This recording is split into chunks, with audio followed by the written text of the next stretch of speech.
अस्सलाम वालेकुम। Doctor Mukhtar is here from Karachi, Pakistan.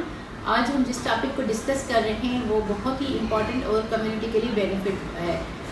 बहुत सारे ओपीडी में सवालात भी आते हैं और जो है बाहर कमेंट्स में भी, इनबॉक्स में भी आते हैं कि हमें इस मेथड के बारे में बताया जाए। तो वो है how to prevent the unwanted pregnancies और बर्थ स्पेसिंग। कैसे जो आप प्रेगनेंसी नहीं चाहते तो उसको कैसे रोका जाए या फिर बच्चों के दरमियान कैसे वक्फा किया जाए। तो उसके डिफरेंट तरीके हैं, पहले के ज़माने में भी यूज़ होते थे, ये शुरू से आता आ रहा है।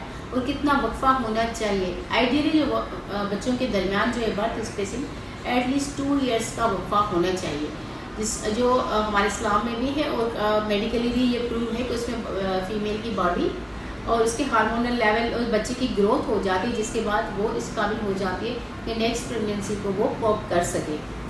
उसमें जो हमारे मेथड है उसमें कुछ मेथड जो है वो नॉन हार्मोनल है, कुछ जो है हार्मोनल है।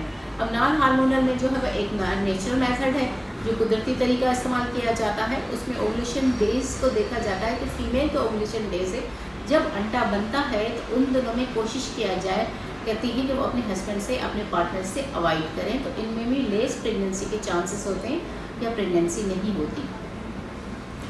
सेकंड जो है वो आपका है कि मेल भी कर सकता है, मेल एजेकुलेट आउटसाइड, तो उसमें भी जो है वो स्पर्म्स जाने के चांसेस नहीं होते, बट इसके फेलियर रेट बहुत ज़्यादा है।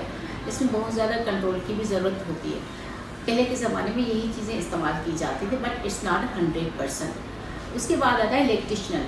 लैक्टेशनल में क्या हो कि कुछ औरतें ये समझती हैं कि हम बच्चे को दूध पिला रहे हैं तो उससे जो है ना वो नेचुरली बर्थ स्पेसिंग हो रही है, बट ये नहीं होता, क्योंकि वो अगर एक्सक्लूसिवली भी करवा रही है तो थोड़ा बहुत होता है इनोवलेटरी